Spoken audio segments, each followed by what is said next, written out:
You are tuned in to Big Boys and Body Slams, three goofballs that talk about wrestling. Throwback and current day pay-per-view reviews. Follow us on Twitter at BB&BS Podcast. And while you're at it, check out our merch store and our Patreon page. All the links will be in the description below. Enjoy the show.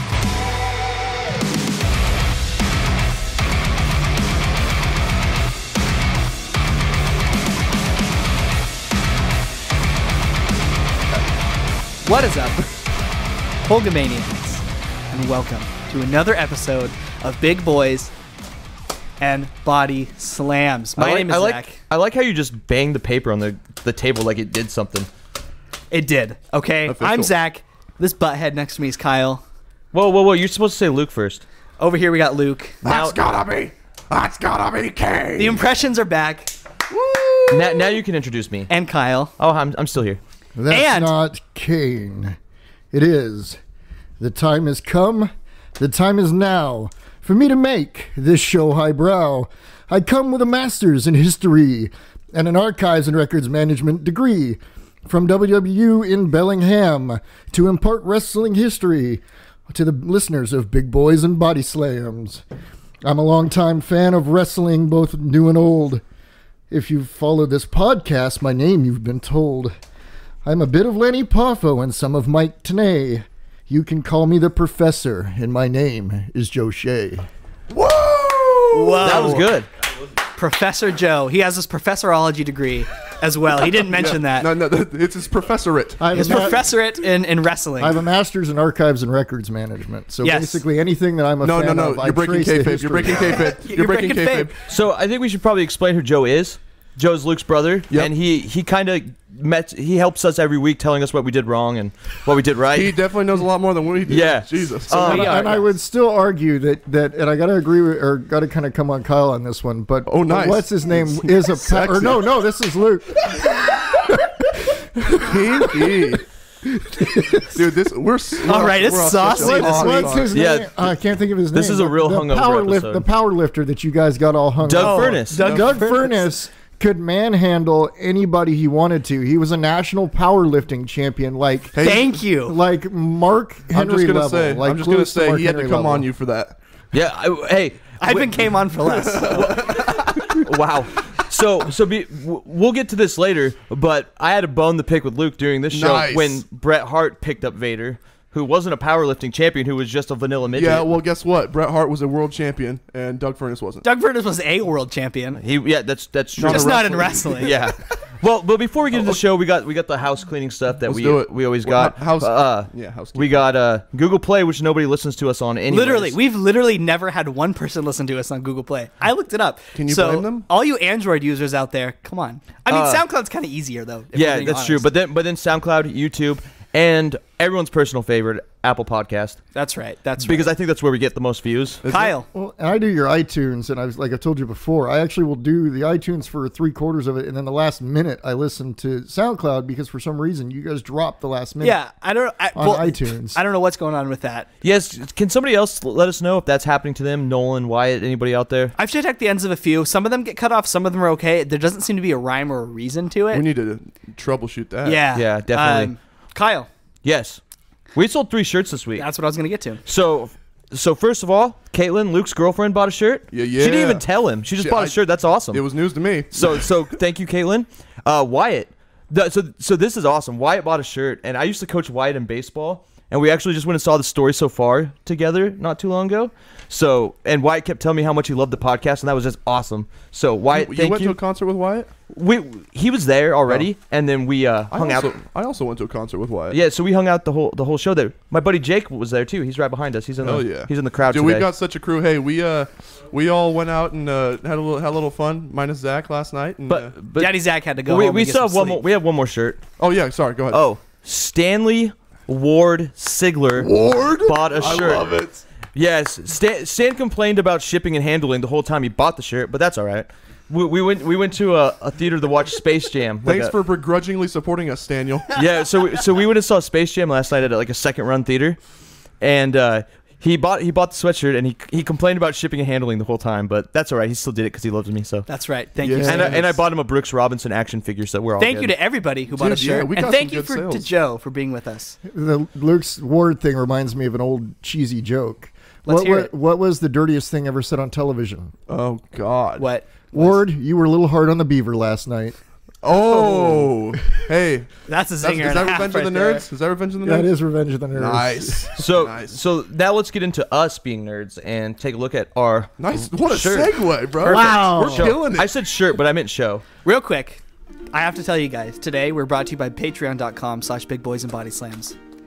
Again, a Nice. common misconception people make is thinking that Patreon is simply a crowdfunding or donation platform, but we look at it more as a member. We look at it as more of a membership. This show is a disaster. You are getting some really cool things in return, including your name in the credits, a shout out, and even an extra monthly show. So- Big Boys and Body Slams at the movies, which you'll be seeing in March. I was gonna say, yeah, we're gonna Free for everybody. We're gonna review Ready the Rumble so everybody can see what the big boys at the movies is gonna be like. And Yes. I personally love Ready the Rumble. It is one of my favorite movies. I've never seen it. I've never seen it. So either. this is going to be popping my Ready to Rumble if, cherry. if you guys are expecting a movie like The Wrestler with Mickey Rourke, We'll get there eventually. You are completely mistaken. This movie is more like Jay and Silent Bob I than can't The wait. Wrestler. Oh, So- yes. I can't wait. Yeah. So that's just out there waiting, and that's for our highest members. Also, I know he probably doesn't listen to the show, but I want to shout out to David Arquette, who is the star of Ready the Rumble, because Friend of the podcast. you are doing some damn cool things right now, buddy. That's right. we will never hate on. Yes, and Well, we kind of would, and but- for $1 a month, less than a cup of coffee, you get the show a day early.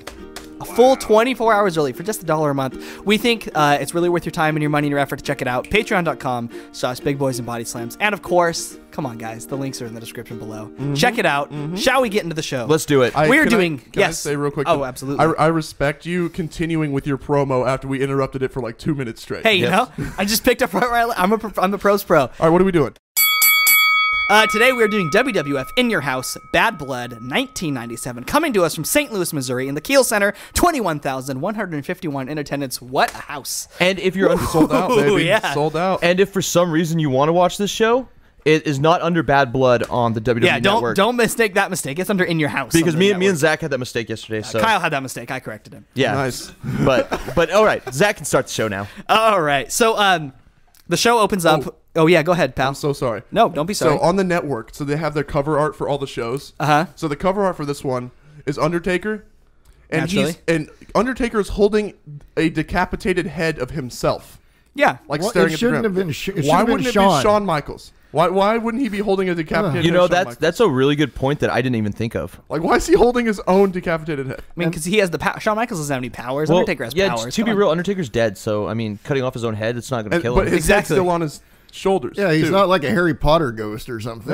He's got the power of regeneration. It's common knowledge, But guys. but Joe and I both kind of forgot that. Well, except for the end, but like forgot that Vince was on the Oh, definitely, play-by-play. same. So as soon as we heard "Welcome everyone," like I'm sorry, I gotta get this out of the way right now. I don't know how you guys feel. Vince's commentary drove me up a wall the majority of the show. I'm fine with that. I've just grown up. I grew up listening to it. I don't mind Vince as much as Zach does, but I would definitely prefer Lawler and JR by themselves without Vince McMahon. Or I'm gonna go out on a limb here and say I would rather have Corey Graves, Michael Cole, and Renee Young than Vince McMahon on call.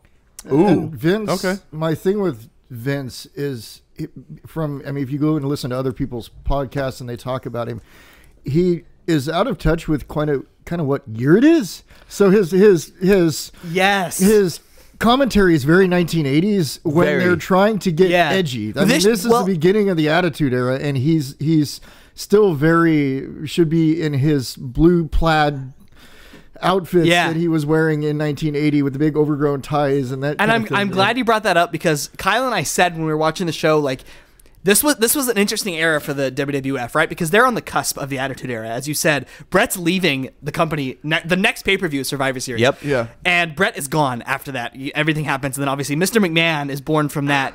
But this show very much like, even though we're on the cusp of the Attitude Era, it feels like a show from 1988. It really like does. it just feels like it's 10 years too late. That's just the in your house era, man, Yeah, too. yeah, and I think Vince's commentary kind of like went a long ways towards that. We do open with a little bit of a video package here. It's mostly hyping up the Undertaker HBK and hyping up like the first ever Hell in a Cell match. This brand new structure. That's when we get introduced to Vince, the King, and JR, and we get right into a match, which is going to be the Nation of Domination, D'Lo Brown and Rocky Maivia versus the Legion of Doom, Hawk and Animal in a handicap match. Hold on. Comma. He is yoked. He's Dude, gigantic, he bro. is huge. He's gigantic. You don't think about the Godfather as being like this. I mean, he's a big guy, obviously. I made that note. Like D'Lo's the smallest man in this match. Can you believe D'Lo that? Is the Yeah. small, and he's not a small man. And he's not a small man by any means. And you don't really think, like you said, of the Godfather and Papa Shango as being big guys. Yeah. But But then when you here see him you're as like, comic, he's just whoa. stacked. He's taller than Hawk, and Yeah, Hawk's his not a shoulder- small man. that's Kyle made that note. He's the biggest guy in this match, which is crazy. His shoulders are just gigantic. Yeah. dude. Hawk and Animal are not small guys. No, they're jacked. And here they're Kama- still in good shape. Yeah, too, and which Kama is- makes them look small. Well, and here too, something I noticed kind of just in the match too was like I never realized how much better of an in-ring performer Animal is than Hawk. Animal is wrestling circles around Hawk in this match. Well, and at this point, Hawk's really. I'm sure he's having some Yeah. personal issues Yeah. that are You that are can affecting tell him. in this match a little bit Yeah. that Oh, for Animal sure. is the better performer. He may not be the smartest with what he said about Becky Lynch, but had to throw that out there because That's okay. Becky's the man. So the pre-match here, Hawk cuts a promo. He's kind of out of control. I kind of love it. of Abomination. And he's saying that like if you think you're going to beat us, that's really cute, or something like that. It made me laugh. He also says Shamrock can't wrestle tonight because Farooq was mean and hurt him. Yeah. So Farooq put on the weakest spine buster of all time, and all of a sudden Shamrock's coughing up. That blood. was like his thing, though. Shamrock was always coughing up blood. But here's the thing too: a spinebuster hurts Ken Shamrock, who is supposed to be like the biggest badass in the World Wrestling world's most Federation. dangerous Yes. man. Yeah. There's that. Should we get into the match? I'll Do take it. that as a yes. Do it. Oh, and one thing too, as the match is starting, you can just tell, like, this is very much like The Rock about to like break that glass ceiling. He's Yup. oozing with charisma. You can tell still. here that he is like by far the most charismatic man in and the he's ring. got heat, bro. Oh yeah, Rocky sucks and Die Rocky chants just throughout this match. Hawk and D'Lo are going to start things off as the bell rings. There's a big boot to D'Lo. He immediately tags in The Rock, and then Animal comes in. The Rock escapes the ring, kind of doing getting some nice cowardly chicken heel heat here. He finally gets back into fight. He like there was a throwaway spot where he like slapped Animal with this like super stiff slap. Did you guys catch that? Jesus, Yes. I thought Oh man. back in the day, if The Rock wouldn't have been who he was here, he'd be dead. Yeah, that was The a LOD super would have stiff killed shot. him for something like that back Oh in the yeah. day. True.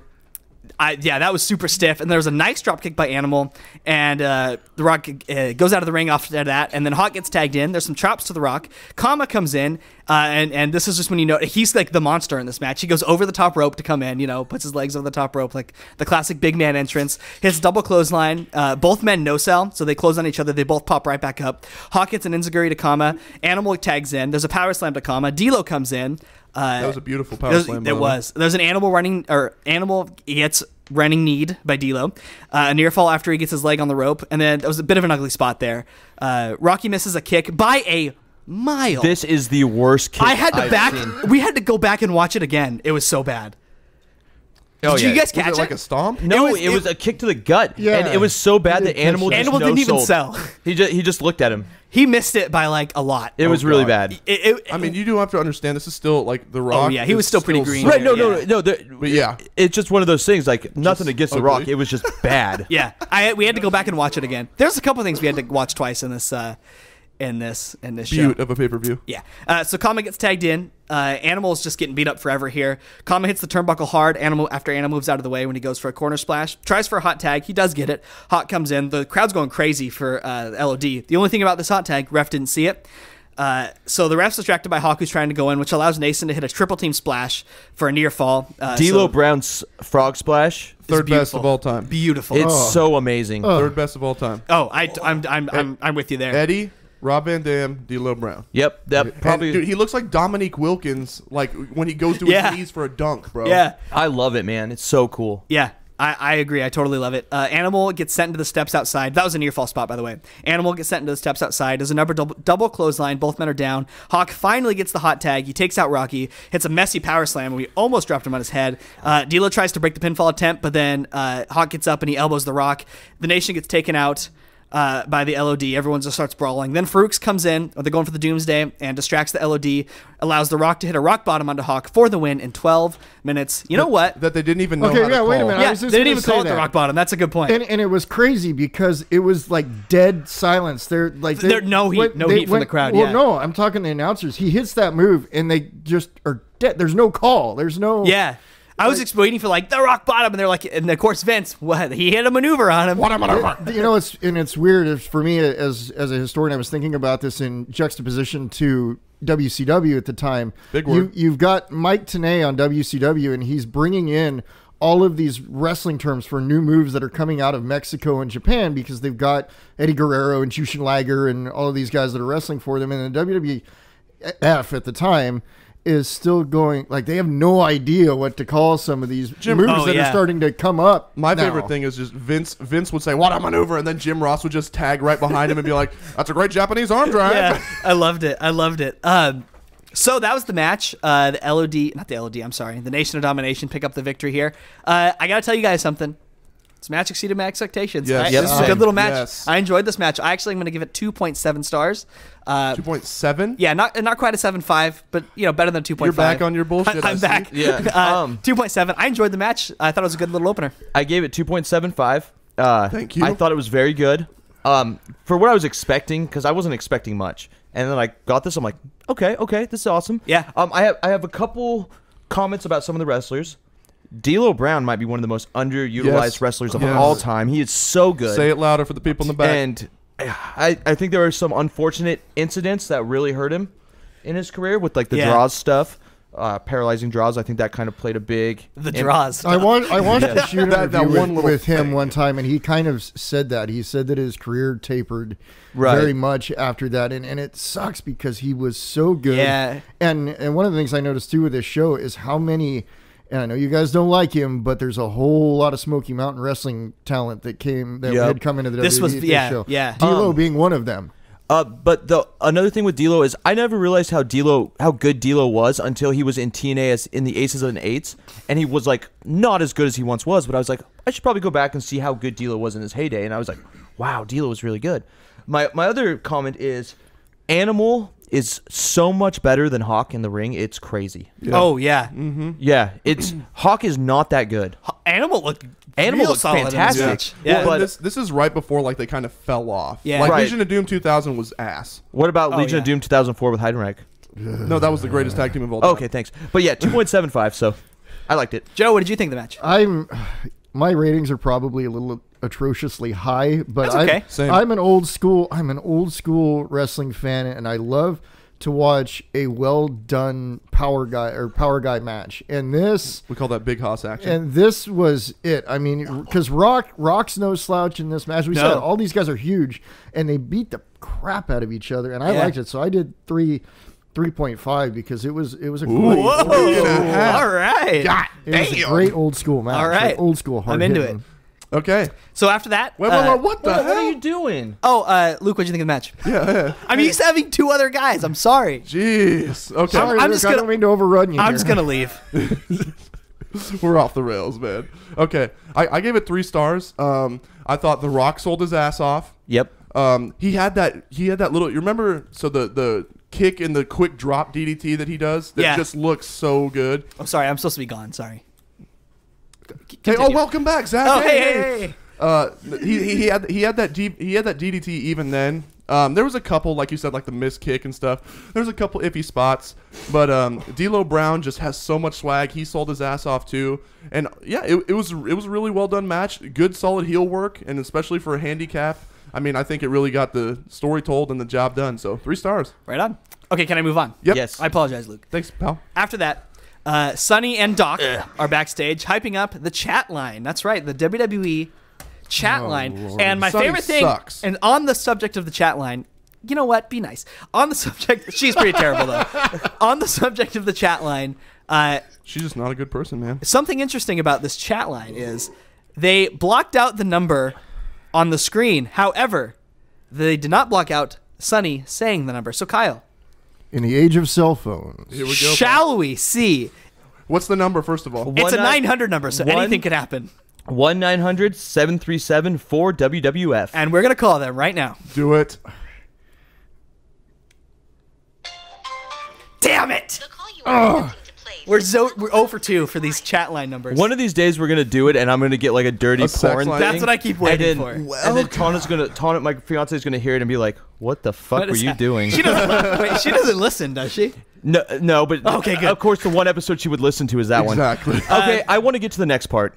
Yeah. Because this pissed me off. Oh, me too. So I was this- talking the same thing. Oh my Yeah. God, I was hot. So this was quite the sequence. We go back to Vince McMahon. And suddenly it's very somber. By and the he way. goes- the mood changes in like that. So we just want to announce that we found Brian Pillman dead today. In his hotel In room. his hotel room. But so we had to scrape his match, but we have a special attraction. We got midget We got wrestling. midgets, baby! Hey, okay, hold on. Wait, hold on. Luke called me on my shit last night because I wanted to say midgets, and he said, "Well, that's not PC." I'm sorry. This is 1997. This is midget wrestling. This Luke. it's what it's been. It's what it's been since it was done in the Jesus. carnivals. It's midget. And to be wrestling. fair, and Vince- yes, I'm a PC guy, and yes, little people, I understand that. But Dwarves. fact of the matter is, dwarves is not PC. Dwarves is Dungeons and Dragons, Luke. We are off the rails today.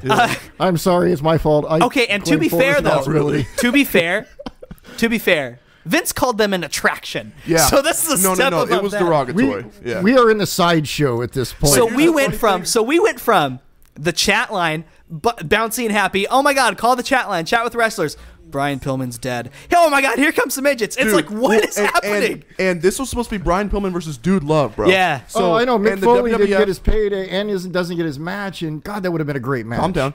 WWF usually like their whole tagline, or at least Bruce Pritchard will have you think that if a match gets scrapped, they're supposed to top it with something even better. Exactly, yes. So- you give them something equal to or better. greater in value. And So this was not it.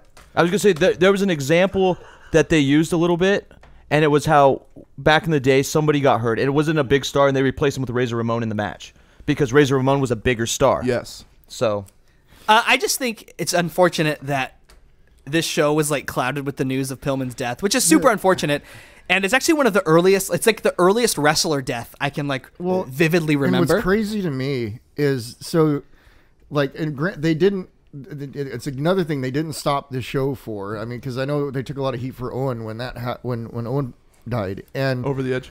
got over the edge, and I realized that, and it just amazed me that this didn't get heat. And then the other thing.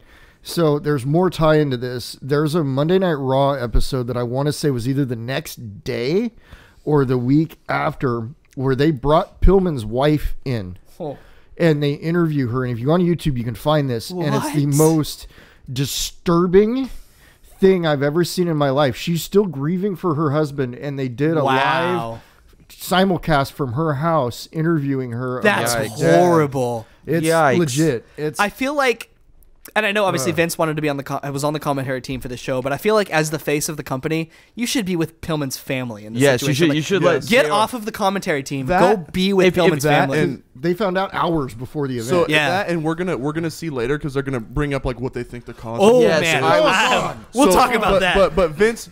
So you remember you've seen when JR obviously announces that Owen died. Right? Yeah. And that was on the pay-per-view, so I guess that's a little bit different. Right. But JR had some sincerity and genuity in his face. Vince almost seemed annoyed that Yeah. he had to say this. Yeah, it was bad. It was really It was bad. bad. Should we get into the match that follows? We should probably speed this up. So, of course, we get Little Person Wrestling, Luke, and we get Max Mini and Nova versus, is it Mosaic? Yep. Mosaic. Mosaic and Tarantula in a tag team match. I'm just going to get right into the match. We can share our thoughts after. There's not really a ton to delve into. Off the top, though, I kind of thought this was a good little match. No pun intended. I'm sorry. I honestly didn't mean that. So Tarantula kicks Max Mini right out of the ring. Nova jumps over Tarantula and kicks Mosaic. Nova gets back in. I'm not going to call every tag in this match because there I were don't no tags. It was Lucha Yeah. House Party rules. Yeah, pretty much. There was like one tag maybe. So Nova's too quick for Tarantula. So Tarantula's like the big guy of the little guys. You know, like he's by far the biggest man in this match. Tarantula and Mosaic keep accidentally taking each other out. So kind of some teamwork that's not quite there for them. Max Mini and Mosaic are in at this point. There's a nice back body drop by Max Mini, and then Nova comes off the top and takes out Mosaic out of nowhere. People are just kind of coming and going at this point. It's like a carousel of wrestlers here. The crowd gets hot for a Max Mini near fall on Tarantula, which I thought was pretty nice to see. This match with no hype. The crowd was getting into it. A big boot by Tarantula. Kyle really wanted me to call it a little boot, but I'm going to call it a big boot by Tarantula. Don't say that. Tarantula up top. There's a splash to Nova for a near fall. Max Mini and Mosaic are in at this point. There's a Tarantula military press slam to Max Mini onto the announce table. Jerry Lawler, this is the funniest thing he's ever seen. He thought this was funnier than Taka Michinoku dying at the Royal Rumble. In his words, it wasn't the funniest thing he's ever seen. It's the greatest little thing I've ever seen. Lawler couldn't get enough of that. And then he was being very derogatory the entire match. But to be fair, Max Mini got one back because he smacked the headset right off of the King's face there. There's a springboard dropkick by Nova, and then he tags Max Mini in. Max Mini gets caught in a crossbody attempt. There's an arm drag, and then a backslide to Tarantula for the win. The good guys win in 6.5 minutes.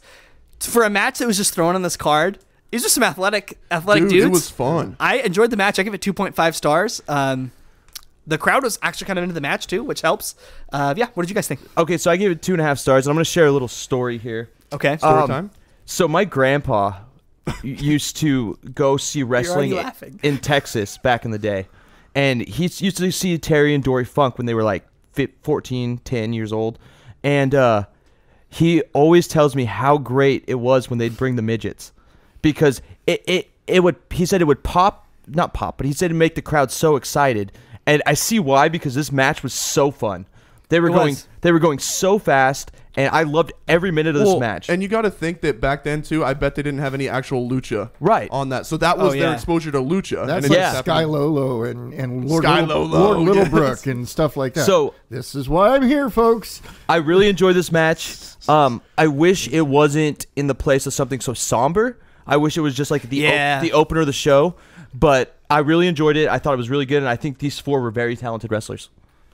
Joe, what did you think? I got to agree with you on this one, Zach. I give it 2.5. The one funny thing I did notice is they were trying to call tags partway through this, and eventually Jim Ross kind of gave up. And I don't know if he broke like script or whatever, but he said they're wrestling under lucha libre rules. I think because they tagged from outside because they came from Mexico, so they're wrestling under lucha libre style. I think at some point they will confirm to WWF style, but right now we're just going with it. Yeah, it was just a frenzy.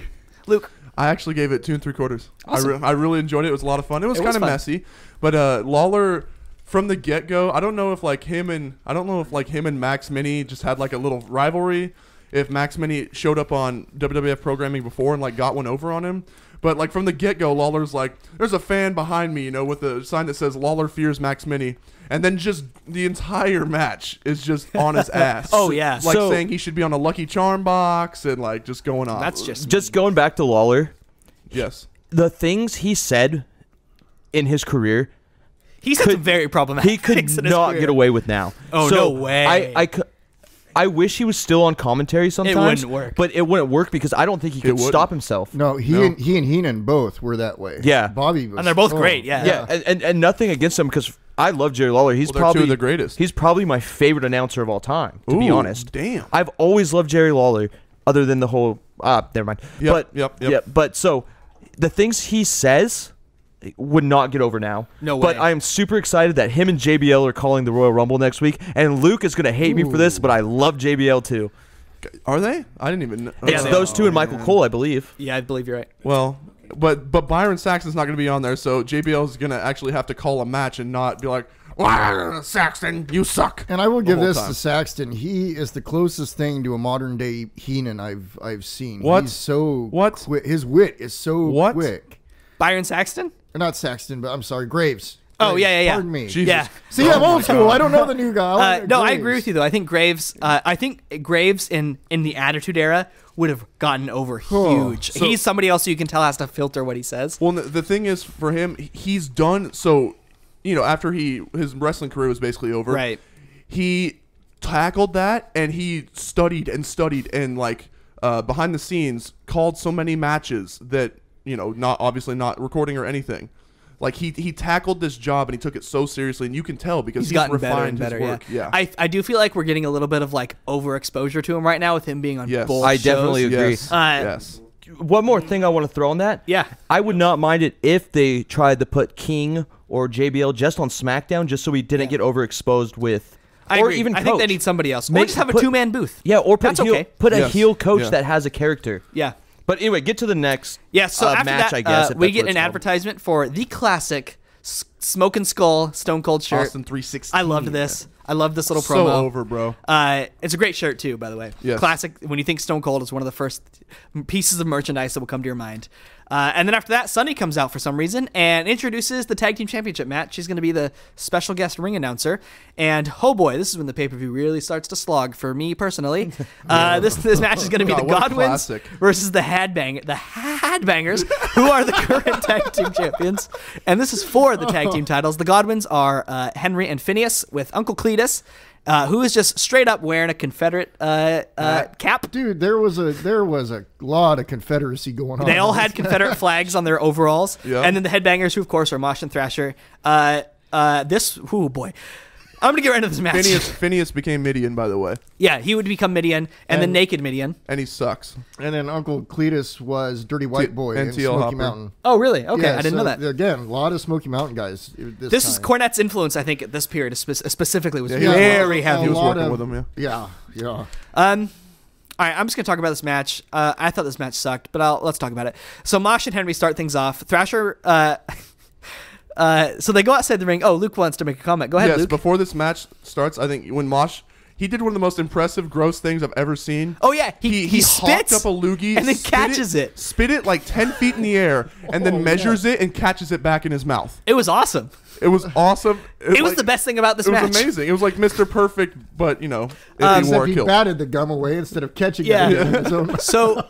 So Mosh and Henry start things off. They both roll out of the ring after like a little sequence, and then Thrasher gets in, and he does this milking motion like toward Uncle Cletus outside, which is like supposed to, I don't know, like Milk a cow. embarrass the Godwins or something, but like they're farmers. Like that'd be like me holding a microphone up to my face to like a here's- fellow podcaster to embarrass them. Here's the deal, too, is they're not cow farmers. They're pig farmers. They come to the ring with a bucket Yeah. of slop. That's actually hilarious. That's a good point. And I was just like, I was like, this is what kind of match this is going to be. Like that just set the tone. I was like, oh If man. the loogie didn't tell you everything. Yeah. So Phineas is in here. Mosh hits a terrible Hurricane Rana on Phineas, and he goes outside. I and blame then Phineas for that. Phineas gets taken out with a maneuver that we didn't get to see by Thrasher. Vince didn't know what to call it. We did get a replay, and it turns out, so if Mosh just had the worst Hurricane Rana I've ever seen, Thrasher had the second worst Hurricane Rana I've ever seen, right back to back on to Henry, and we did get that nice. We did get the replay there. I wish we wouldn't have, because it was terrible.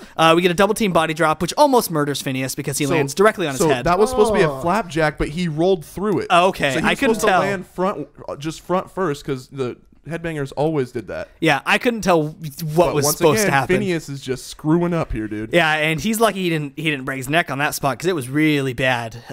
So we get this is the point when we get a replay of that terrible looking Hurricane Rana. There's a drop kick by Thrasher to Henry. He rolls out of the ring. Phineas comes back in. The Headbangers hit a double team move and then one from the top rope. This one goes for a near fall. We get a replay of Thrasher showing off his pierced tongue, which is literally just him sticking his tongue out. Thank you. that added a lot to the match. Hey, it was so I'm really edgy, glad- so edgy, Really glad we got to see that. Henry takes out Thrasher while the ref has his back turned. And this is the point when I'm just really starting to lose interest in this match. Cletus takes out Thrasher outside. Phineas gets Thrasher back into the ring, but barely. Like, he barely got him back into the ring. He lifted him over the ropes and just couldn't do it, but he managed. There's a couple knee drops to Phineas for a near fall, a sunset flip for a Thrasher near fall. Then there's a wheelbarrow flapjack move for a near fall, and then Mosh breaks up the pin here. Then we get a double down. Phineas comes in. Thrasher can't get to Mosh. There's a side suplex to Phineas, and then a hot tag. I call it a hot tag, but it really didn't get a pop. A hot tag to Mosh. Thrasher powerbombs Mosh onto Phineas. That was a pretty cool spot. Henry breaks up the pinfall here, and then we get the finish of the match, which is Mosh goes for a mosh pit. yeah, and supposedly Phineas catches him into a powerbomb. Terrible. It didn't happen, but that was what was supposed to happen. Botch. And that's how the match ends. We have new champions. 12 minutes. It felt like 50. 1 star. I said this to Zach during the podcast. I said, God, 2 weeks ago we watched the Lucha Bros versus the LAX, and that now is a 10-star match in my opinion after watching this match. This was fucking garbage. This was so terrible. Everything about it. My notes for this match, horrible, awful, shoot me. So I'm giving it a 1 star, but I think that might be 1 star too many. Okay. Hell yeah. Joe, what did you think? Well, so here's my Beat the thing. mic. Here's my thing is on this match-wise. Yes, it was awful, but I'm kind of a mark for the Headbangers because the fact of the matter is both those guys were were pretty solid. You had to stop yourself right there. You're Well, about no, to yeah, say 'cause some blasphemy. I You're about to say some enjoyed blasphemous the shit. gimmick and I enjoyed their work. I mean, and the fact is they were wrestling in freaking Doc Martens. Okay. I mean, Yeah. You And you kilts. don't run around easily in Doc Martens and they were really for their team. They were so and the gimmick was great. The Typo Negative shirt and the whole. thing. I marked mean, out for that shirt. It was 90s metal. I mean, it was 90s metal. Punk and, yeah. The whole thing and. So I gave, because I'm a mark for them, I gave it a 2.5. And the one thing that really Whoa. did drive me crazy is Lawler used to have one of the best one-liners, and he used it quite a bit, and he used several variations of it on Vince whenever the Headbangers would wrestle and other stuff. He would always say, McMahon, because it kind of blew me away that Vince actually knew who Marilyn Manson was. But he used to say, McMahon, to you, Fleetwood Mac is a new sandwich at McDonald's. What do you know about music? And there wasn't. I was waiting for that line because come out. Lawler used to nail him with that. But what Lawler did have is a few. Jeff Foxworthy must have been over his shit. Like in this time, this must have been his heyday, because Lawler did like 3 different variations of the "You Might Be a Redneck." Oh, great. Except for it was "You Might Be a Godwin." If you drove to elementary school, you might be a Godwin. If you get odor eaters as a Christmas present, you might be a Godwin. And if you think people with electricity are uppity, you might be a Godwin. Yeah, we're all distracted, so no one laughs at those. Ha, ha, ha, No, those were great. Those are great Thanks. Godwin jokes. Luke, what did you think of the match? Thanks. I gave I gave it 2 stars, but I really think I should give it a 1 1/4 or 1 3/4. Sorry, but I really enjoyed the Headbangers. I know that there was a couple botches, but honest to God, I blame those all on Phineas. Like Phineas was just god. He was horrible. So my last thing I'll say about this match is I have been marking out for tag team wrestling lately. Tag team wrestling is on a new level right now that hasn't been seen in years. So I think that a lot of the stuff that I have seen lately, which is like the LAX, Lucha Brothers, the OVE, and I guess WWE doesn't really have the greatest tag teams other than like the Usos and the New Day and the Bar, but it just makes this stuff look even worse now. Like looking at it, like the Revival, dude. They've and the Revival, yeah, they've got a ton of really good tag. I kind of forget about the Revival because they just bury them every week. So who are leaving, as I understand. I hope They're do. trying Possibly. to. They're trying to. Well, and the Young Bucks, and it's just there's just so much good tag team wrestling right now compared to here. Oh yeah. I will say though, before we move on, I do like the Headbangers as well. I think they're okay. Like Yeah. 90s punk Well, and gimmick they had. I think their tag team, I think their double team moves are really fun. I did pop when they came back for the SmackDown Tag Team Oh tournament. heck yeah. That was awesome. Yeah, Yes. and I think they lost to Rhino and Slater, but it was awesome. All right, shall we move on? Oh, and then There was like a post match. post-match, the Godwins beat up the Headbangers, and then Howard Finkel came on and said that if they don't leave right now, they're stripped of their titles. So they do leave. And they got mad. Reluctantly. After that, we get a video package just hyping up Stone Cold Steve Austin and how awesome he is. And I loved this because it showed like the seeds of what would become like the Mr. McMahon Stone Cold rivalry. Like we got to see the first stunner that Austin gave McMahon, and then which led to him getting arrested. And they don't get any better. No. He sold that one like he hit a board. Like he was so stiff. But he did like a seizure. seizure. Yeah, that's right. And I remember that Raw like to this day vividly. Yes.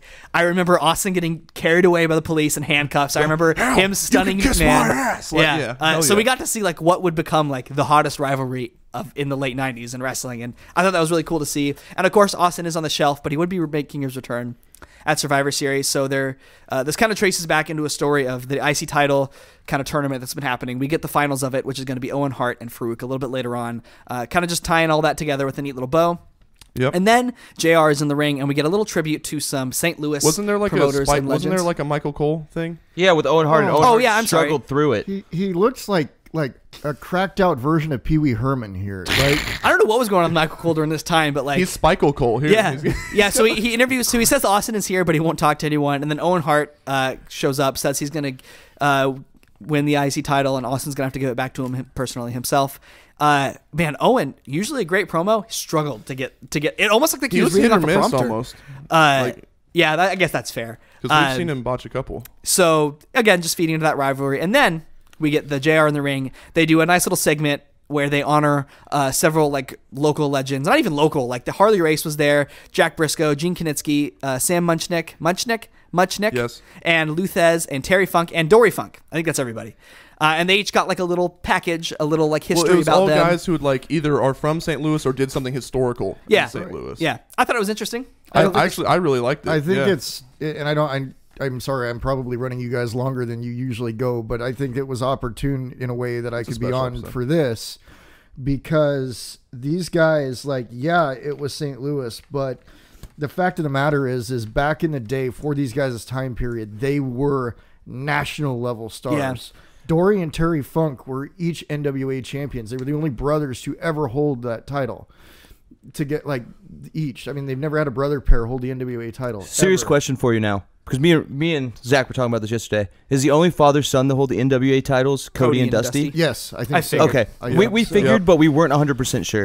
And to be fair, the audience was very respectful of all these guys, especially Terry. Like they went Oh, yeah, nuts when huge Terry pop. Funk And came also, out. Luthez at this time looks like he could still wrestle, even though he's like 80. And the other thing is, I was telling Luke, Jack Briscoe doesn't get enough press. Jack Briscoe was essentially Brock Lesnar before there was a Brock Oh, really? Lesnar. He was NCAA heavyweight champion. Like, There's been so many. yeah, he's okay. Oh, wow. legit. I will say, Yeah. Luthez, I want to give him some props right quick. 22 years old and 50 years old. He was the youngest and oldest to win the NWA title. And I heard them say he had his last match at like 72 or 73. Yeah, I think 73. Wow. He also invented Luthez press, but Right. he invented the German suplex, the STF, and the powerbomb. Wow, those are like three of So- my favorite moves. Yeah, exactly. Thank you, Luthez. Yeah, this was an interesting little bit here. The crowd was very respectful, which I liked. They used to do this. We've seen shows when they've done this before. Yep. They used to pay homage to the territory system that they helped destroy. So after that, Exactly. we get a Nation of Domination interview backstage by Michael Hayes. Sorry, Doc. And Farooq just is showing no respect to Stone Cold. Said that he can't live He where ain't Farooq shit. lives.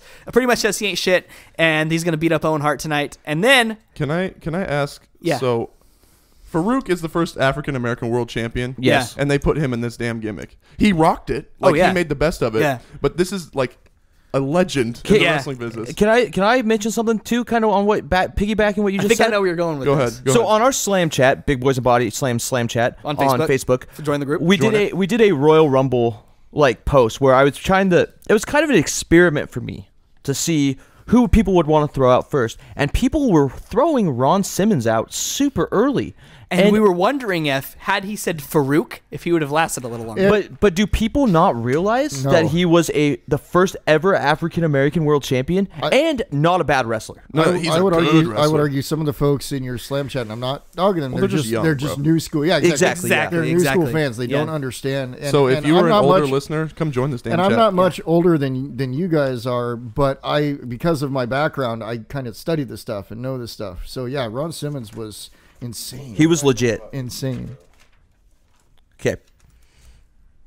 All right. After that, we get the news that Vince announces that Brian Pillman probably died of a drug overdose. And let's go to the next match. What the hell? Why dude? did he have to say that? What the What hell? was the point? And I'm sorry. on. You just And he your- rolled your his ass- eyes, bro. Your Yeah. ass, less than 6 years prior to this, was sitting in a federal courtroom, Yeah. fighting a steroid trial and a drug use trial in your own company, and you're saying, well, and then they went and said, well, this happens sometimes in our business. I was like, I was shook What? when that happened. Just It's like, ridiculous. don't get a cause of death. No reason. And he said, "We'll know more once the toxicology report comes out." So thank you, Vince. But for we're that. gonna we're gonna say he allegedly died of. Yeah, Yeah, that was ridiculous. really bad. And then we go right into a next match. So, just the roller coaster of emotion continues. The next match is Farooq versus Owen Hart for the vacant Intercontinental Championship. That Stone Cold had to give up. Yes, because he got his neck broken by Owen Hart on a botched tombstone. So Owen Hart comes out carrying both of his Slammy awards and a Canadian flag, and he's got his Owen 316 shirt. He's got a lot going on in this entrance. I here. love that theme, by the way. Oh yeah, me too. It reminds me of WWF Attitude for some reason, because like the that's song what in it that comes up game to. was like super similar sounding. And he is the only person to ever get trophies over, like Slammies. Oh yeah. No one cared about the Slammies. And then after both men are out, the glass shatter happens. Stone Cold comes out, gets a huge pop, probably the biggest pop of the night. The crowd goes nuts. Dragging the IC title. And then he's just like instantly out of control, which I appreciate. Like he goes over to the timekeeper's area and just like rings the bell before the match starts. And then like a minute later just rings it again. And apparently that's the start of the match. He also flips Owen off. Classic. Yes. So Austin cuts a promo over on Owen Hart on the headset, and back in the ring, there's a shoulder block that knocks Owen straight on his ass. Spinning heel kick to Farooq. Austin at this point is just stealing everyone's headset. He steals Jerry's. He steals JR. He stole Vince's and then Lawler's, and then he knocks JR's hat off. And then he goes over to the Spanish announce table, steals the Spanish announcer's Carlos headset, Cabrera's, yeah. and he says, and the Ariba man himself starts cutting a promo on Austin, and my favorite part of the whole night was Austin going, Tito's, "I don't speak Spanish, but I know you're talking trash about me." and like Tito's like saying "poquito loco," and he's like, "You call me crazy?" and then Tito's like, "Poquito." Yeah, and then I got distracted at this point because a man, I don't know if you guys saw this, but a man was dangling his child over the barricade, like directly behind the Like Spanish Michael announcer. Jackson. He was Michael Jacksoning his kid over this barricade. Oh my God. That was the second time we had to go back to watch something else to the show because that cracked me up. It was awkward. And then the match continues in the ring, by the way, but it's definitely not the focus here. There's a power slam to Owen. He narrowly misses a middle rope leg drop. Farooq does, that is. Owen goes for a sharpshooter. Farooq fights it off. Another power slam by Farooq for a near fall. And then Jim Neidhart comes out, causes a bit of a distraction. There's a spine buster to Owen by Farooq for a near fall. The ref is distracted at this point, and then Austin hits Farooq with the belt, allowing Owen Hart to get the pin and win the IC title back. The announcers are confused. Clearly, this is going to be setting up a match again between Owen and Austin. He wants to get his revenge. So he can get his revenge. So we talked about this kind of before we started going. Oh, the match went 7 minutes, by the way. It really wasn't much of a match, but it wasn't designed to be. So I had trouble kind of scoring this because it was very entertaining, but the quality of the wrestling wasn't there. So I just gave it right in the middle of the road, 2.5. The match wasn't much, but Austin's stuff was great. So a net positive, I'd say. Sure. Kyle. I gave it 2. I really wanted to see these two actually go at it because I thought it could have been a great match. Yes. Too distracted for me, but I did love the Stone Cold stuff. I just don't think it should have overshadowed the match. So I gave it 2 stars because there was some good action, but just, I don't know, it wasn't my thing. Right on. And I would say I went with 2 as well, and I loved Austin's bit with the French announce table. I didn't even forget to mention that. He grabbed the headset of the person who spoke English and started going off on him, and Rougeau breaks language and starts yelling back at him in English. Yeah, that's right. I forgot He's to like, write that down. all right, I understand. Yeah. Okay, I gave it a 2-star match, but 3 stars with the Austin stuff, man. You could like this was the only reason this match existed. Oh yeah, definitely. Was just to get Austin more over, and he was wilding out, man. And then of course, a month later at Survivor Series, they would go at it for the Intercontinental Championship, and you can listen to that episode on our archive. So go ahead and check that out because we reviewed that show and we reviewed that match.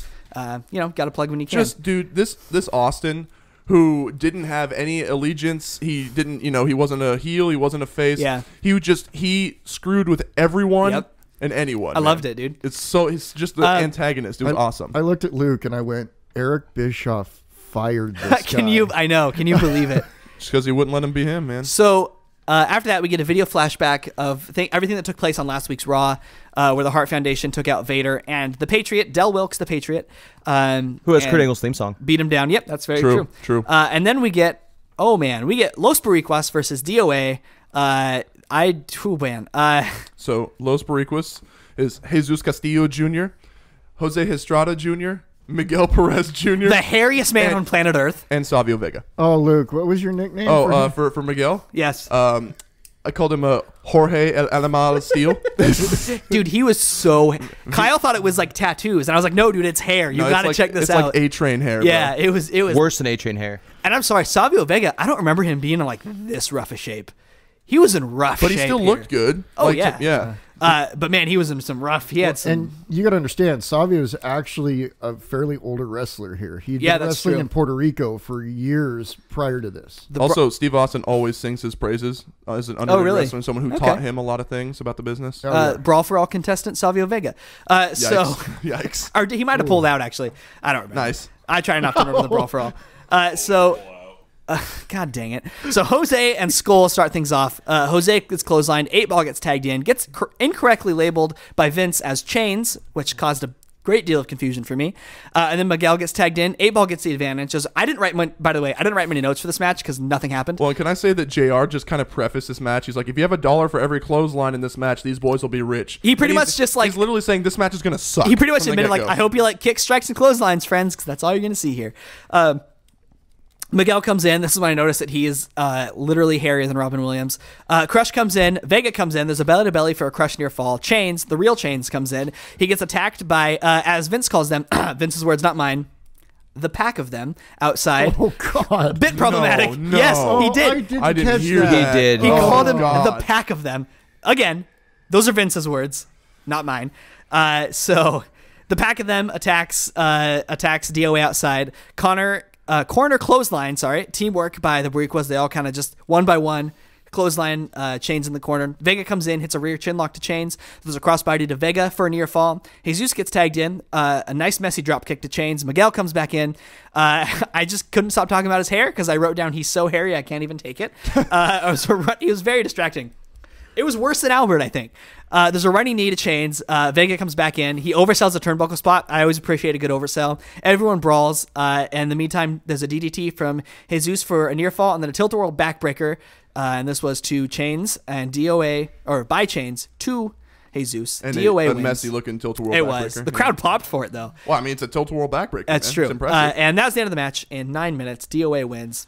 Didn't like it. 1.25 stars. Terrible. I gave it 1 star. Hey, because this match fucking sucked, you can get Impact on Twitch For free. on Friday nights. You need to check it out. That's good wrestling. This is not. Hey, and quick impact, dude, on the chat, so much fun. They had Sammy Callahan in the chat. They had Jordan Grace in the chat. Hey. They had Allie in the chat. I'll Don just- Callis was there. Really? Yeah, dude. It's That's so much. so It's like a dope. party. It's And so much fun. Because this match sucks, I just want to shout out Jordan Grace as being the future of women's wrestling. She's great. She is so awesome. Did you write down this promo like after you saw this No, match? no, I just thought about it now because this match sucked so bad, and I was thinking about Impact and how much I want to watch it.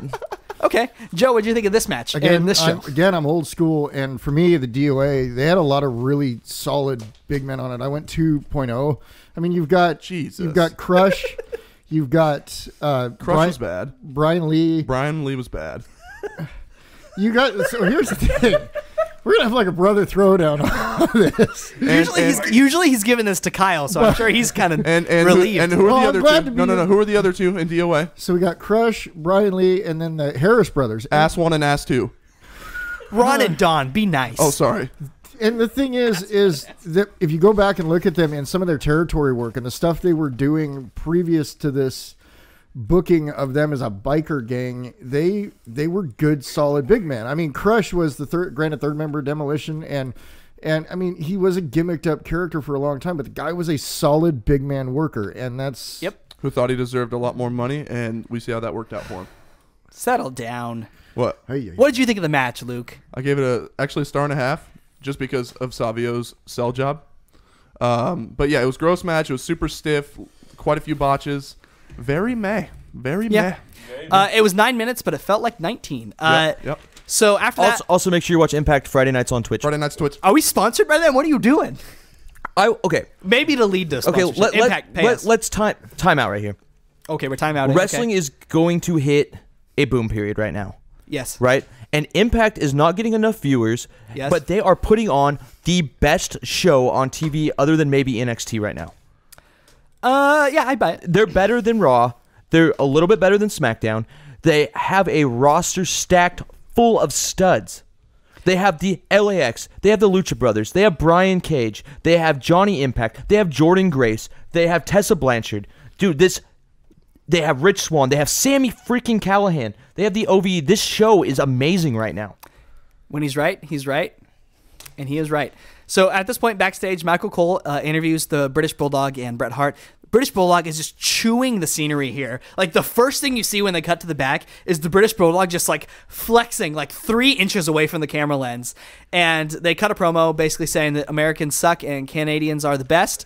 And then my favorite thing at the end of this promo, the British Bulldog was trying to say something, but I think he forgot what he was going to say in the middle because he said, and something along the lines of, "That's right, we're going to win right here in St. Louis." Right here. Right here. And that was how he ended the promo. I loved that so much. That cracked me up. So we're going to get... Now we're going to get to Bret Hart and the British Bulldog representing the Hart Foundation. And Canada, even though British Bulldog is... And Canada, which I'm sorry. And I got to say, I love Brett's 80s throwback shades in there. Oh, definitely. Promo, too. You want to know the story behind those is when they first started, because they came out of Calgary, and Calgary was a wrestler's territory. You didn't cut promos. You didn't do a whole lot of that. And so when they first went on camera, and Brett said this, they were so nervous. They didn't want people to see their eyes. Oh, wow. So they put on the glasses so that nobody could see their eyes when they were cutting the promo. It ended up being like one of his like defining Signatures, features. Yeah. And I got to say, like, I'm sorry. Like, I generally don't have any issue with like a foreign heel gimmick, but I will never... I'm not. Thank you. Buy in to a Canadian foreign heel gimmick. I just can't do it. Really? I don't know. There's something about it that's just. I don't know. Maybe it's socialized medicine and Like you don't get why Canadians would hate Americans. I get that. I don't get why Americans would hate Canadians back, I guess. So you're basically taking the entire South Park movie and throwing it in the garbage. Yeah, pretty much. Nice. I like Canada. I do too. So this is supposed to be a flag match, and once you see where they put these flags, it's going to become very obvious that nobody's going for these flags. Because when you're on the hard cam, so they have a flag in each opposite corner of the ring. One's a Canadian flag, one's an American flag. Generally in a flag match, the goal is to grab your representative flag down and you win the match, right? And I should say that Bulldog and Hart are facing Vader and the Patriot here, and they cut a promo too in a second, but I'll get to this first. So the flags are so high up you can't even see them on the hard cam. And it becomes very evident very quickly, ain't nobody getting these flags. No one's scaling the fucking 20-foot pole. I think the only person who would have been capable was maybe Bret Hart, maybe. And that's not even a given. There's no way Vader's getting his ass up to the top of that pole to get the flag, unless he snaps it in half and gets it down that way, which I maybe would like to see. So with that being said, as the match is about to start, Howard Finkel makes the announcement that in addition to being a flag match, it's also just a regular rules match, and thanks for that. And after the Hart Foundation comes out, Vader and the Patriot cut an anti-Canadian promo backstage, and then they make their way out. Huge. The Patriot should not. Can I say this? Yeah, go ahead. I think he maybe could have got over if he didn't wear a mask. Maybe. I do like the mask. I like the design of the mask, but yes, I don't think he needed it. But how many Americans in WWF wore a mask, and how many of them actually got over? Like, you just cannot relate to a person like that. Yeah. And when you can't see his face. Yeah, that's true. When that's you're right, you're right. When you're right, you're right. Thanks. So there's a big brawl before the match begins here. They're hitting each other with their flag poles. They're just brutalizing each other outside the ring. Eventually the bell rings, which the thing I like about this was that only Vader and the Patriot were in the ring, and then there's like, ring the bell. And British Bulldog and Bret Hart eventually made their way back into the ring here. Patriot and Bulldog are going to officially start the match. Vader comes in right away, pretty much. Did you get like that pre-beatdown where... I didn't take any specific spots. Before the match really started, the Patriot came out with an American flag. Yeah. That he beat them with. It became a weapon. And he choked him. And yeah, the American flag pole got snapped in half. The Patriot ended up like stepping all over the flag. I didn't even notice that. Choked British Bulldog with the flag. It winds up on the floor in like 5 different. So you want to talk about disrespecting you want to talk about flag. But no one. Damn it. But no one cared. No one cared. No, because they were beating them damn Canadians with our American flag. That's how it should be, damn it. Good point, Luke. Thank you for bringing that up. So Patriot and Bulldog technically start. Vader gets tagged in pretty much right away. Takes down Bulldog. Hart tags in at this point. Vader misses a corner splash. Bret goes for the flag, but Vader hits him right in the wiener, right in front of the ref, too. And he falls down. There's a sunset flip. Dick trauma. Yeah. Thank you. But Bret can't get Vader down. Then weirdly botched dropkick by the Patriot, which leads to a near fall. Patriot tries for the flag, can't quite get there. Bulldog goes for the flag. Vader just dumps him down, just drops him. Patriot gets rammed into the corner post when he goes for like a running spear into the corner. Bret teases the figure 4 around the post, eventually gets it in. It's a little messy looking, but to Bret's point, there's like an extra like 3-inch post like outside of the Yes, ring post. So yes. it's very hard That's to actually that's sink one it of my in. favorite Bret Hart spots. Oh, I love it. Period. I love it. Same here. It's perfect for his heel persona. Even if it was messed up a little bit, like it looked great still. Like Yes. let's be honest here. He eventually does get it in, like I said. Bret and the Patriot Nice. are in it now. Thank you. The ref is distracted as Bret sinks in the sharpshooter.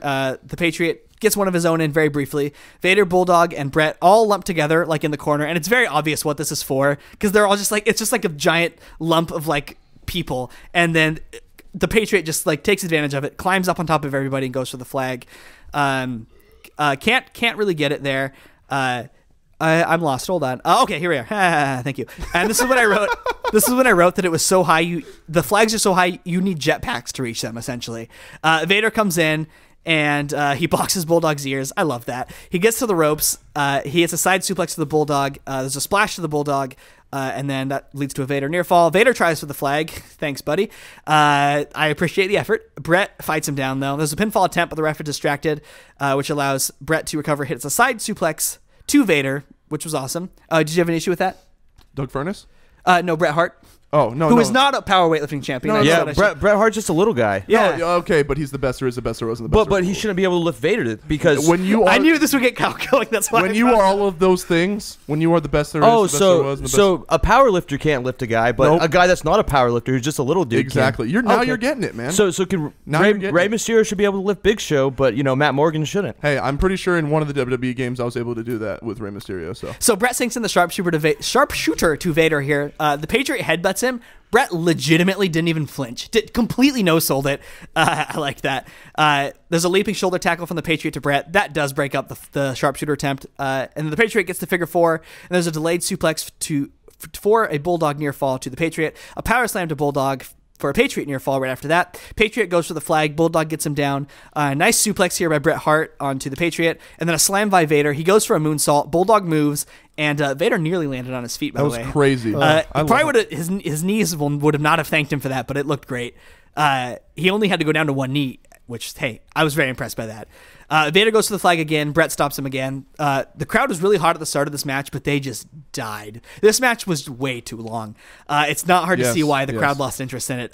Bret kicks the Patriot right in the dick, tries to hit Vader with the bell, then doesn't really work out. Back in the ring, there's a scoop slam to Vader by Bret, and then plants him with a DDT for a near fall. There's a double clothesline by Vader. The Patriot takes down both Hart Foundation members. There's a full Nelson slam for a near fall. Bulldog breaks up the pin, and then a fan storms the ring. The most interesting thing that happened in this match. Yep. And Mike Chioda whooped his ass. Instantly gets sent out of the ring. And Bulldog put the boots to him too. Oh yeah, Oh yeah. Kyoto gets the credit there because he got him out, and then you can I love that they cut to like a different angle, and you can see like this like overweight police officer just like huffing his ass down the entrance ramp. I loved it. There's a Vader bomb to Bret, and then can't get the pinfall. Bret rolls up the Patriot after he tried to roll up for the win in 20. This is a 21-minute match. I know they had to probably fill some time for plans that didn't work out. This match was way too long. It really drug down my enjoyment of it. I liked the first few minutes of this match, and it just fell off a cliff. I ended up giving it 1.75 stars. Did not enjoy it, which is a shame because I do like all four of these workers tremendously. I mean, the Patriot, I shouldn't say tremendously, but Well, we haven't watched a ton of the Patriots. exactly. So. But yeah, 1.75.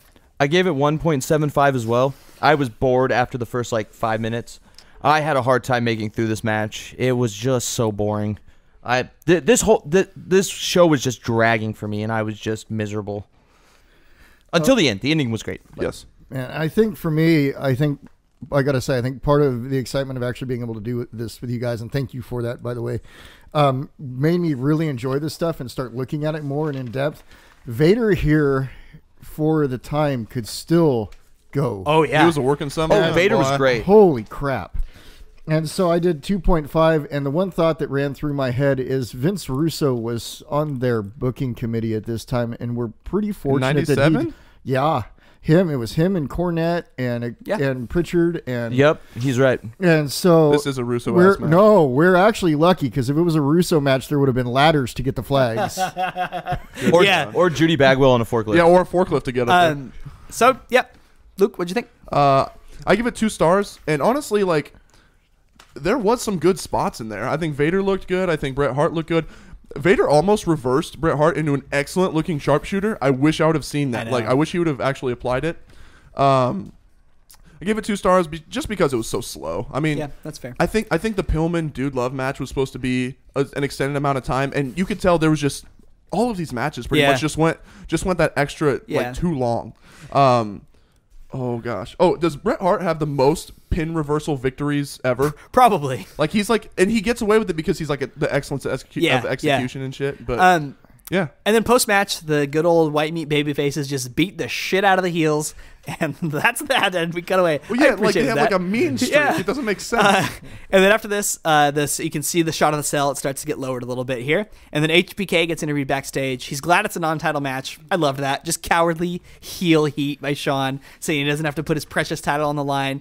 Says he's the only one on earth crazy enough to do this match against the Undertaker. And then my favorite part, personally, of this entire show, the third time we had to reverse it to watch something. They're like clearly trying to wrap this interview up, and then Shawn hands it off. And then Shawn hits it to Triple H, who like starts to cut a promo, just fucking cut away. Well, it's like It was so it's like- funny. It was so he's funny. like, you and we're back. We had to go back and watch it a couple times. He got I thought it one was word. so funny. And then something else that drove me crazy, this music that played over this video package. You're supposed to be hyping up the first ever Hell in a Cell match, and the first thing you'll hear is some stupid jangly music as you're doing this like Shawn's like downward spiral. And I'm like, what is this? I didn't even notice. Oh, it drove me crazy. There were some technical aspects of this that were very strange to me. And also, I don't know if we talked about it before the start, but the video that they were using looked like they digitized this from an old VHS I'm tape, sure they did. because there were Yeah, a bunch of yeah. cuts. Yeah, and in we didn't this notice match. it. Especially during the Terry Funk segment of that like Legends honoring thing. Like that's when I first noticed it, and then here too in this, and then even during the main event, the camera feed kind of glitched a little The bit. tracking just got jacked up.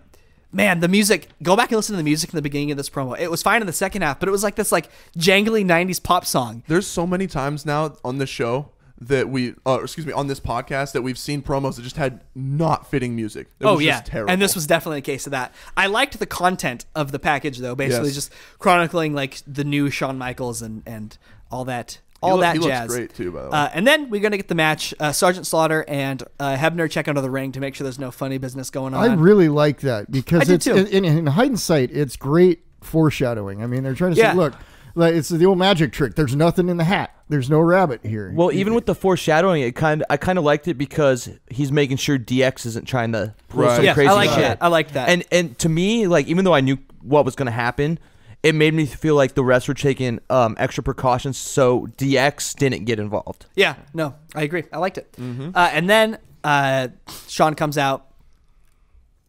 He looks fantastic. He looks great. He's got the title. Of course, they're doing like the whole suck it thing, which you know how I love that. And then Oh, yes. Undertaker comes out. Everyone's got their lighters, which is like, guys, just get out your iPhones. I don't know why you're bothering with these big lighters. Did you forget the time period? Idiots. And then we get to the match, which is the first ever Hell in a Cell match. Undertaker versus Shawn Michaels. It is a non-title match. And it is a number one contenders match, though, right? Yes. Yes. I thought I heard that. So Taker takes HBK out, who just is selling his bloody ass off this entire match. Soon to be bloody. There's a part where he bounces his head off the turnbuckle, and he flew like halfway across the ring. It was right off the bat here.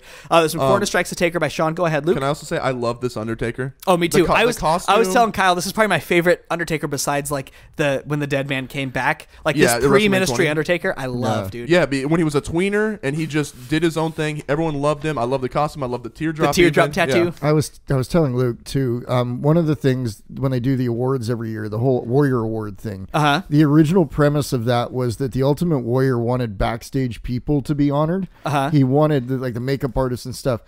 Holy crap! Their costumer, Yeah. like the gal, she must have spent hours doing Shawn Oh, yeah. studs. And I mean, Jesus. He was dressed like a very flamboyant road warrior as he came out to the ring because he had like the Yeah, shoulder pad, yeah. but it was all like very like individual like studs in it. Looked Also, like it he, was looked good like he luck. went to Kevin Nash and got a Super Shredder outfit or something. Nice. It was a good look. Also, I love how they set the tone immediately. When Taker, so Shawn just running at Taker and Taker just booting him in the face. Oh, yeah. And he just gets laid out. Like, this is just about to be a beatdown. Oh yeah. So, go ahead. You're good. So HBK gets sent into the corner. He gets clotheslined down. Undertaker hits an old school, which is not called an old school yet, to Shawn. There's a scoop slam to Shawn, a leg drop for a Taker near fall. Big back body drop by Taker. HBK gets sent over the ropes to the floor hard.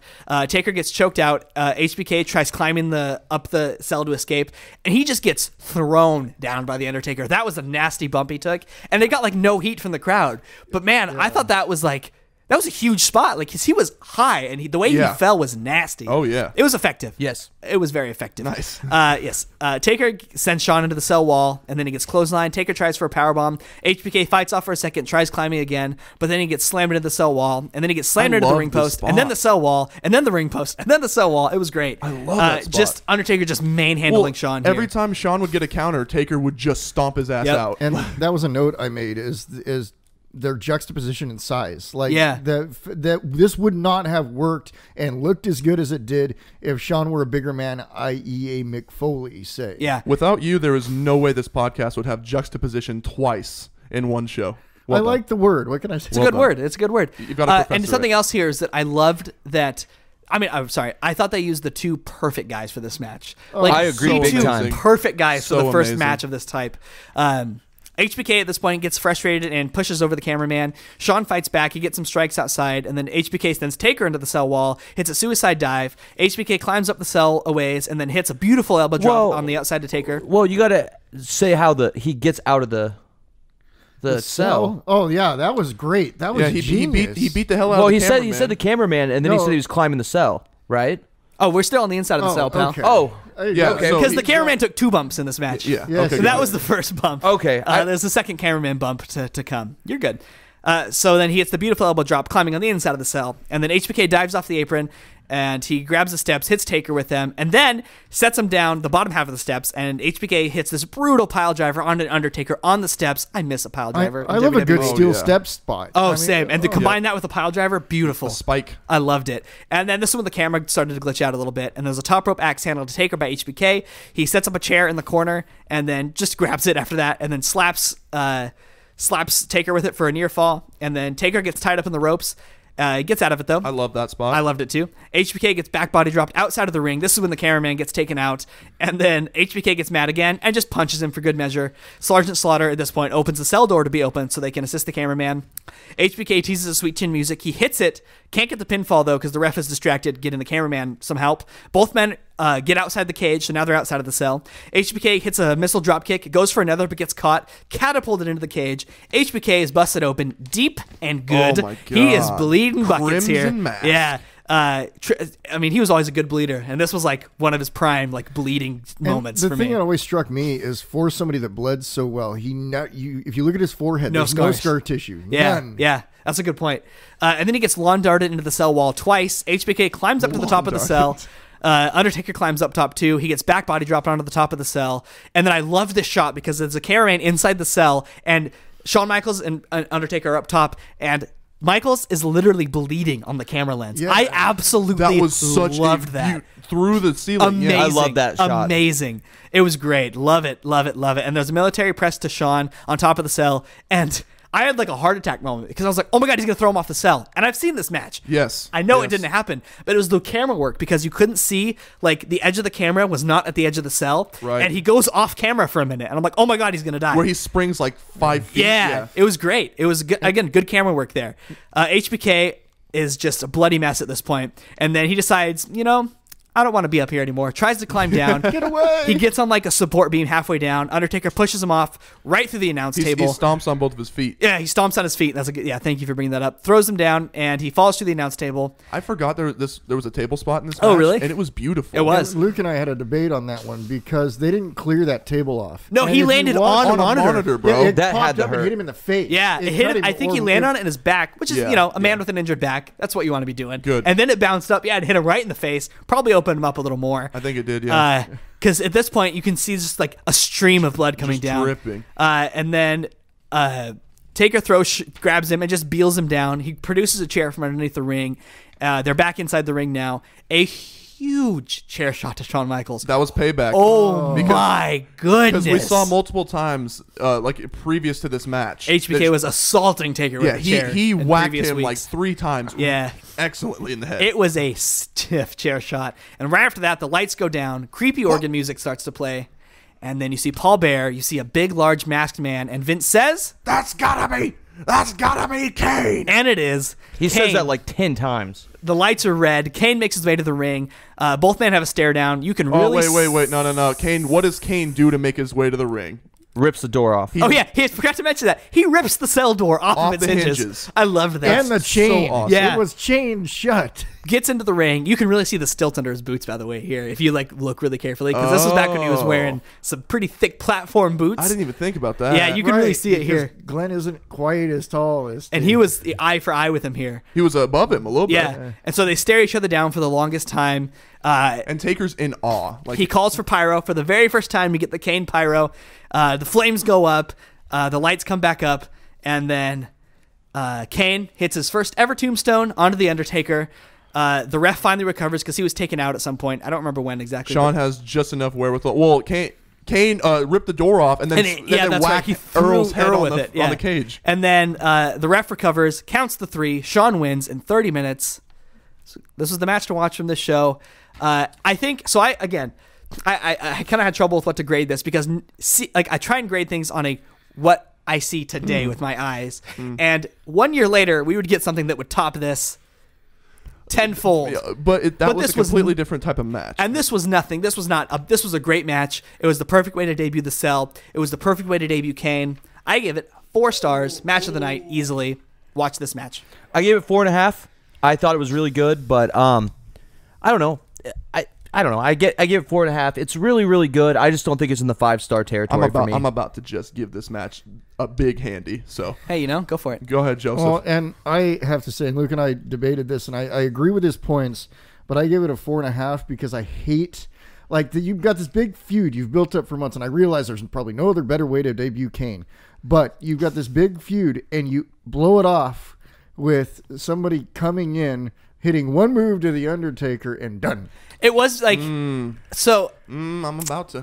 But I was worried for a second that they were gonna do a Brock Lesnar Roman Reigns thing, or when it was, remember from Hell in a Cell when it was Braun and Reigns, and they completely no finished the match. Yes.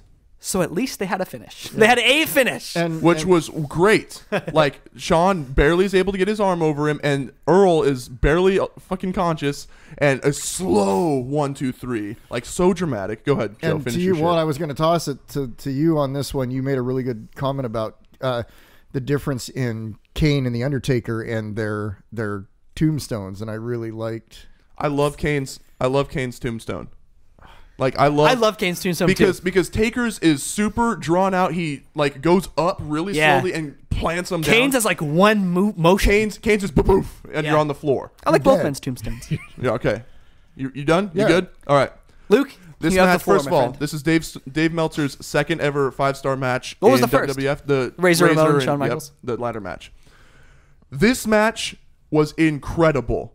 So the way that Shawn Michaels was able to sell everything, the storytelling was awesome. Kane looks phenomenal, terrifying. Even Undertaker's in awe selling this. Everyone played their part perfectly.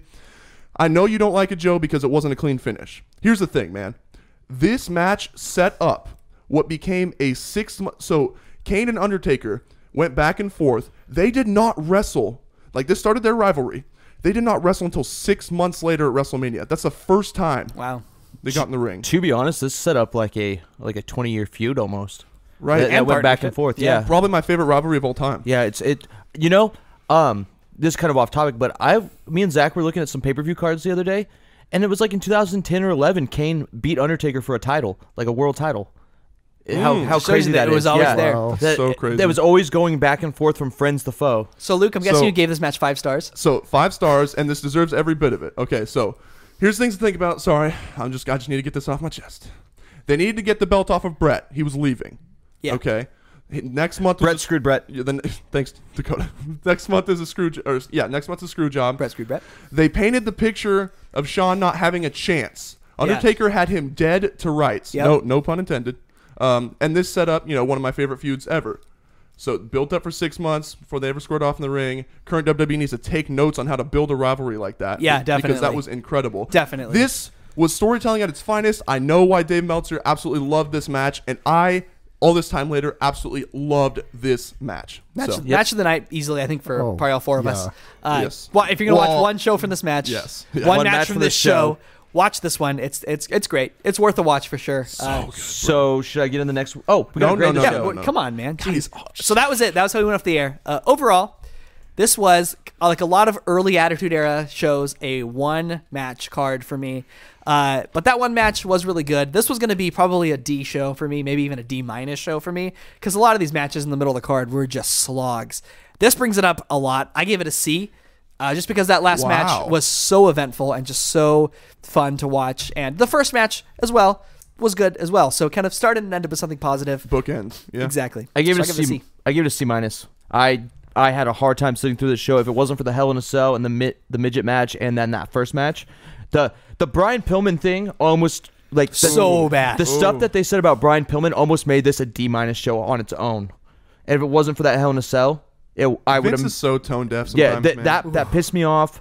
The show was not very good. The ending was great, but it kind of sucked. All right, Joe, what'd you think? grade? And if we're grading this on show overall segments, the whole thing, I would say C because of the main event. And it's funny to me, the one guy out of Smoky Mountain on this show that went on to be anything, you know who it is? Who is it? Kane. He was really? in Smoky Mountain Wrestling, and this is where sometimes I wonder about Cornette to a degree. He had Kane booked as a character in Smoky Mountain in the mid-'90s called Unabomb, right at the time that the Unabomber was still out. Still, like, they hadn't caught him yet. That doesn't surprise me. Wrestling bookers are so tone deaf. Yeah. Yeah. But yeah, so definitely So you said a C? C card. It was fun, and thank you guys, and I really appreciate it. We're glad to have Hell you. yeah. I actually gave it a C minus, and I'm the one who gave that match 5 stars. Yeah. Like, you were absolutely right, Zach. It was bookended, one decent match, and then one of the best matches of all time. So, Terrible. I noticed that this is kind of like a trend with these like 97 to 99 Attitude Era shows that we watch, is that there's typically like 1 or 2 good matches. And I think that just speaks, because if you look at a WWE pay-per-view now, for everything that you can say negatively about the product, they have a stacked roster from top to bottom. And amazing matches. They can put on amazing match after amazing match after amazing match. This was an era where I think their roster was pretty thin. Yes. Where And you can see a lot storytelling. of these like mid-card matches didn't really do a ton. The storytelling really was These off. pay-per-views were literally like only meant to tell the story like of the main event. Yeah. So I think they've come a long way in that respect, and I'm noticing a trend for this era of WWF with these shows. But new WWE can learn something from this era about storytelling and how to build rivalries. On your guys' chat that you've got going on your Facebook page. Facebook.com/bigboysandbodyslams. We were talking about this a little bit, and they said they asked the question, what was one of the things that you miss most about wrestling? I understand why it's gone. I understand it. I don't agree with it. But they used to they would try a rivalry on house shows. Then if it worked and the crowd bought it there, they would bring it up and work it and work it and work it for months. I mean, you look at Hogan Savage back in the day was a half a year or more feud until it culminated at WrestleMania. This is the stuff that is it makes it important, and it makes you want to believe again, and it suspends your disbelief and believe and buy and love this, and that's what's important. You can't sell something if nobody believes it. Right. Yeah, I think long-term booking is something they desperately need back. Yes, I agree. In today's product. Kyle, what do we have next week? Speaking of current day WWE, we got the Royal Rumble 2019. We will be That's right. live after the show. So look out for that. The card is It's stacked. fucking stacked. This is going to be there's almost no way they can ruin this show. Let's run through the Thank you, Peanut Gallery. let's run through the matches real quick. A U.S. Championship match between Rusev and Shinsuke Nakamura that should tear the house down. Yes. A tag team title match between The Bar and Shane McMiz. Shane McMiz, I like it. The WWE Raw's Women's Championship, Ronda Rousey versus Sasha Banks. The Yep. SmackDown's Women's Championship, Asuka versus The Man, Becky Oh, Lynch. yeah. The WWE Championship between Daniel Bryan and AJ Styles. Fickle. A fatal 4-way cruiserweight title match, Buddy Murphy, Akira Tozawa, Dude. Hideo Itami, and Kalisto. That gets me hard. I can't wait for that. A match. singles match for the I'm gonna WWE win Storm. Universal title between Brock Lesnar and hopefully the Demon, Finn Balor. If it's the Demon, he wins. If it's not, he loses. I'm like almost certain. Hell on yeah. that. the Women's Royal Rumble match and the Men's Royal Rumble match. It is a So stacked. it's- Pretty much every title's on the line, right? Yep, every title's on the line. Stack card. We're kicking off and or the new year. I'm ending my part of the show by saying if Edgar's not in the Hall of Fame by this week, I riot. Same Vote here. Edgar. We'll see you guys next week. Thanks Love for tuning in. you. And gentlemen, I thank you again, and maybe you'll see me here in about a month when you guys go extreme. And we're out. Be.